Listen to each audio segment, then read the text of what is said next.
जेवताना तोंडी लावण्यासाठी नॉनव्हेजमध्ये एखादी चटणी जर तुम्ही शोधत असाल ना, आज तुमच्यासाठी घेऊन आली आहे सुके बोंबीलची चटणी, जी चवीला इतकी भारी लागते। पण एक खास गोष्ट म्हणजे कमी साहित्यात 5 मिनिटात होणारी ही चटणी आहे आणि घरात तर सगळ्यांना खूप जास्त आवडते। काय मग मंडळी, चटणी पाहून तोंडाला पाणी सुटलंय ना? तुम्ही सुद्धा सुके बोंबील खाण्याची प्रेमी असाल आणि घरात पावसाळ्यात खास करून सुके बोंबील जर भरून ठेवले असेल ना, तर ही चटणी तुम्ही घरात नक्की बनवून ठेवा। आठवड्याभर 15 दिवस सुद्धा छान राहते। रेसिपी तर खूपच सोपी आहे, म्हणून शेवटपर्यंत नक्की बघा। सुके बोंबीलची चटणी करण्यासाठी लागणारे सुके बोंबील, तर इथे मी इतके सुके बोंबील हे घेतलेले आहेत। आता सर्वात आधी तर हे सुके बोंबीलचे ना एकाचे 2-3 तुकडे करून घ्यायचे आणि पाण्यामध्ये ना 5 मिनिटांसाठी भिजून ठेवायचं, म्हणजे बोंबील आहेत ते सॉफ्ट होतात। तर इथे बोंबीलचे 1 का 2 तुकडे करून घेते।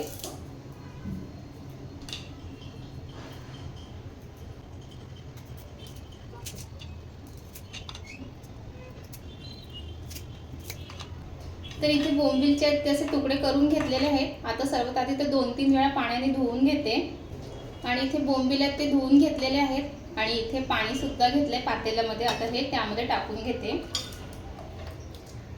आणि आता पाण्यामध्ये 5 मिनिटं हे भिजून ठेवणार आहे। एक वाटण लागणार आहे, त्यासाठी लागणार आहे लसूण आणि मिरची लागणार आहे। आणि मिरची तुम्हाला जितकी चटणी तिखट पाहिजे त्याप्रमाणे मिरचीचा वापर करायचा आहे। आता हे जे वाटण आहे ना, मी खलबत्त्यामध्ये वाटून घेते।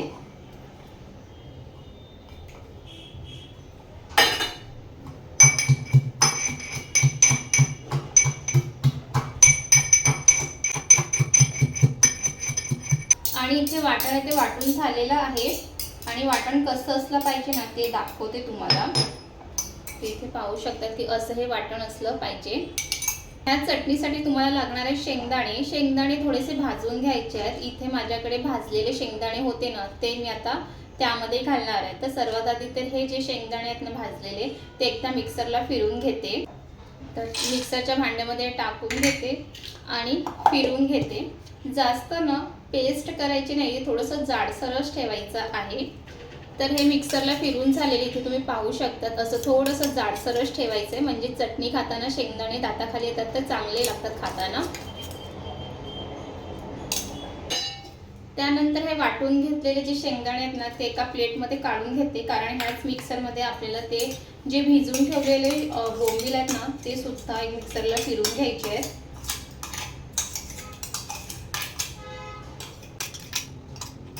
आणि जे बोंबील पाण्यात भिजून ठेवलेले ना, ते 5 मिनिटं झालेले आहेत आणि इथे पाहू शकतात की ना थोडेसे सॉफ्ट झालेले आहेत।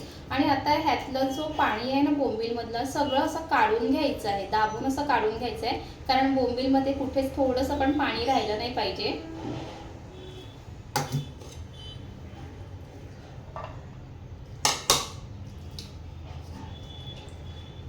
तर हे बघा, असं दाबून पाणी काढायचं आणि इथे बोंबील मधलं पाणी आहे ते काढून घेतलेलं आहे। आणि त्याच मिक्सरच्या भांड्यामध्ये आता हे जे बोंबील आहे ते टाकून घेते आणि मिक्सरला फिरून घेते।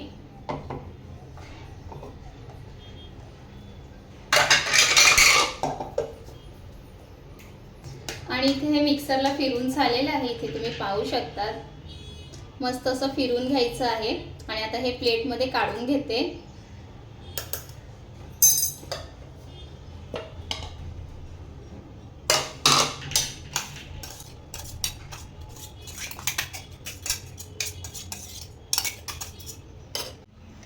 तर हे बघा, असं हे मिक्सरला फिरून घ्यायचं आहे। आणि जर बोंबीलमधलं सगळं पाणी काढून घेतलं ना, कसं हे सुटसुटीत असं हे बारीक असं वाटून होतं, पाहू शकता तिथे। आणि चटणीसाठी तर हे असंच असलं पाहिजे। आणि इथे हे शेंगदाण्याचं कूट पण तयार आहे आणि इथे जे वाटण करून घेतलेलं ते सुद्धा वाटण तयार आहे। आणि आता ना अगदी 5 मिनिटांमध्ये ही चटणी बनवून तयार होईल। सर्वात आधी तर गॅसवरती ना तवा ठेवून घेते, तेल घालून घेते। तेल इथे व्यवस्थित गरम झालेलं आहे। आता ह्यामध्ये ना जे वाटण करून घेतलं ना ते घालून घेते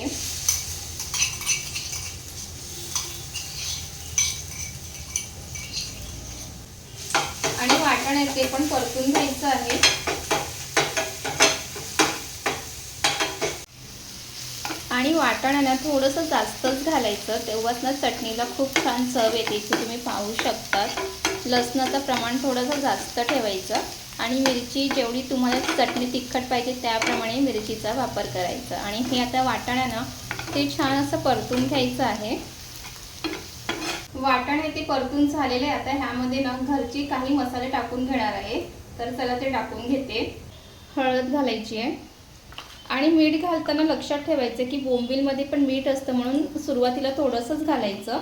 आणि काश्मीरी मसाला घालायचं आणि थोडंसं आपला घरचा मसाला घालायचा. थोडंसंच घाला कारण मिरचीसुद्धा घातलेली आहे.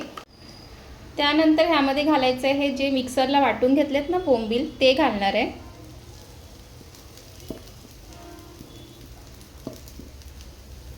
आणि त्यासोबतच घालणार आहे शेंगदाण्याचा कूट.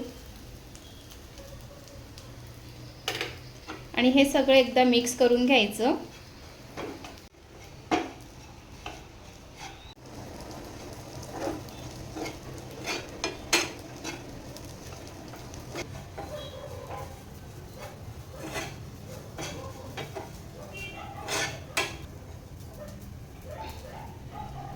आणि इथे मिक्स करून झालेलं इथे तुम्ही पाहू शकता.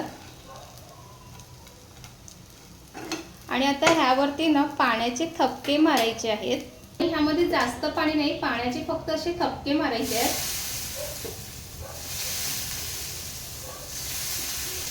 बस झालं. आणि परत एकदा हे मिक्स करून घ्यायचं आहे. आणि पाण्याचे थपके मारल्यानंतर त्यावरती झाकण ठेवायचं. 1-2 मिनिटं छान वाफ काढून घ्यायची आहे. आणि इथे झाकण आहे ते काढून घेते आणि परत एकदा ते मिक्स करून घेते. आणि वरून आहे ना लिंबू पिळून घालायचं आहे. आणि थोडंसं काहीतरी आंबट ह्यामध्ये घालायचं. जरी इथे लिंबाचा रस घालून घेतलाय. आणि लिंबाचा रस घातल्यानंतर परत एकदा ते मिक्स करून घ्यायचं आहे.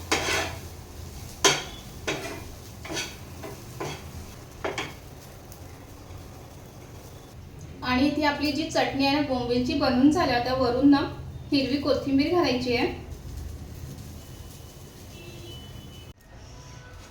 आणि इथे आपली ही झटपट अशी बोंबीलची चटणी आहे ती बनवून तयार झालेली आहे.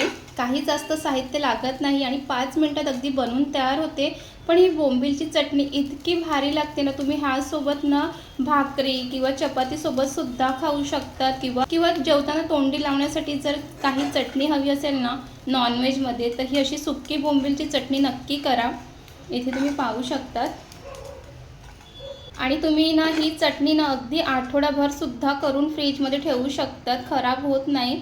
खायला खूपच छान लागते. आणि तुम्ही सुद्धा एकदा नक्की या पद्धतीने ना अशी सुक्की बोंबीलची चटणी करून बघा. खूप जास्त आवडेल. सुक्की बोंबीलची चटणी कशी झाली आहे टेस्ट करून सांगते.